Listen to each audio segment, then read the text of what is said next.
Bonjour, c'est Bertrand Lebovici qui continue à vous parler de drogue. J'ai fait une introduction, on va passer maintenant au vif du sujet. Je voulais vous dire deux choses avant. Je vais essayer de poster une vidéo tous les mercredis, une fois par semaine. J'espère que je vais arriver à tenir longtemps, c'est pas sûr, on verra. Et par ailleurs, si vous voulez avoir mon livre, il faut soit le commander à l'éditeur, l'Harmattan, soit le commander à votre livraire, soit l'acheter sur les services en ligne. Mais ce que je veux dire, c'est que vous ne le trouverez pas en pile dans les librairies. Voilà. Alors, je vais commencer à vous parler des opiacés, de la morphine, de l'héroïne, de ce type de substances.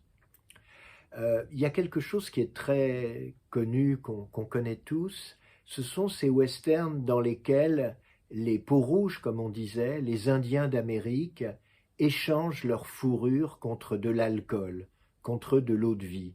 Qu'est-ce qu'ils font? Ils prennent la bouteille, ils la vident complètement et ils s'effondrent comateux, ivres-morts.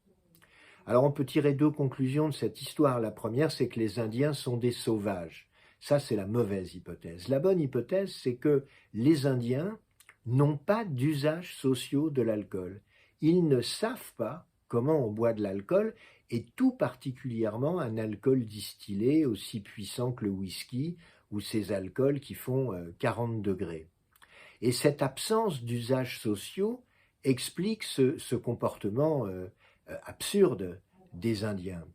Lorsque la morphine et d'autres substances, d'autres principes actifs de plantes sont apparus sur la scène du monde, personne ne savait comment les utiliser.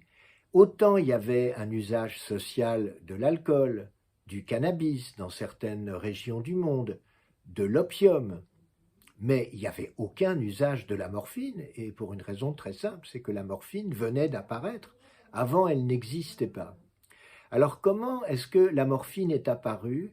Elle est apparue sur les champs de bataille, elle est apparue durant les guerres, durant la guerre de sécession américaine dans les années 1860, durant la guerre entre la Prusse et l'Autriche en 67, et puis durant la guerre franco-allemande de 1870. La morphine est un très puissant antidouleur et ça a complètement transformé la chirurgie de guerre.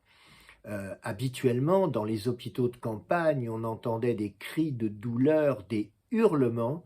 Tout cela a cessé avec la morphine parce qu'elle était utilisée de manière assez large, et comme c'est un très puissant antidouleur, les gens souffraient beaucoup moins.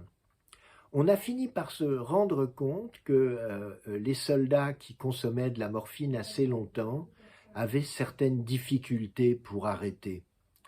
Et d'ailleurs, le premier nom qu'a eu la morphinomanie, c'est la maladie du soldat. Après les soldats, ce sont les médecins et leurs épouses ou les infirmiers qui ont commencé à en consommer.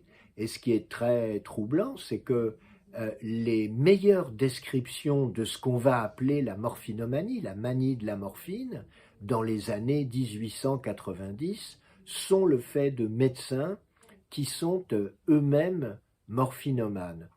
Ce qu'on va donc découvrir, c'est la dépendance physique que la morphine provoque lorsqu'elle est consommée d'une manière chronique. Et ça va avoir évidemment des conséquences parce que après cette période durant laquelle la morphine va être très largement prescrite, y compris par exemple pour des douleurs morales.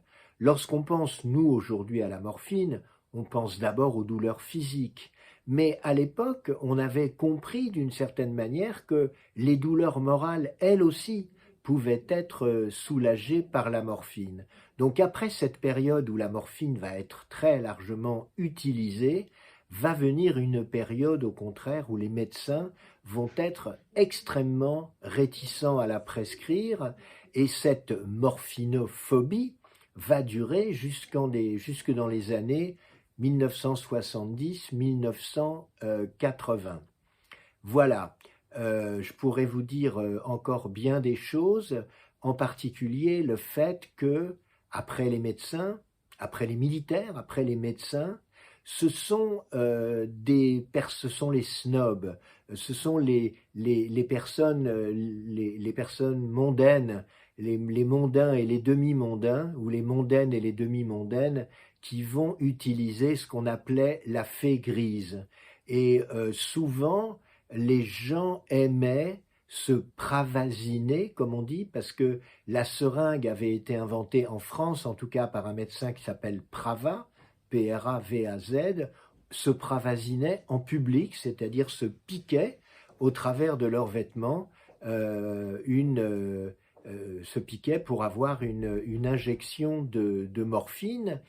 Et donc, à la fois le type de dépendance que la morphine provoquait et le fait qu'il commençait à y avoir ce qu'on appellera une épidémie de consommation dans la société civile a fait que progressivement, l'accès à la morphine va devenir beaucoup plus contrôlé. Elle ne va jamais être interdite à cause de ses propriétés sans équivalent contre la douleur, mais elle va être très sévèrement encadrée.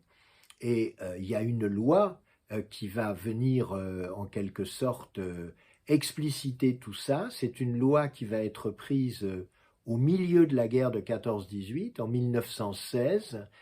En fait, c'est la première loi française sur les drogues ou sur les toxiques, dans lequel il y a d'autres substances qui vont être interdites, comme la cocaïne. Et à partir de 1916, il ne sera plus possible à quelqu'un, par exemple, de présenter une vieille ordonnance de morphine et d'obtenir de son pharmacien des quantités importantes de cette substance. Voilà, je m'arrête là aujourd'hui avec la morphine et je vous dis à bientôt. Ciao, ciao.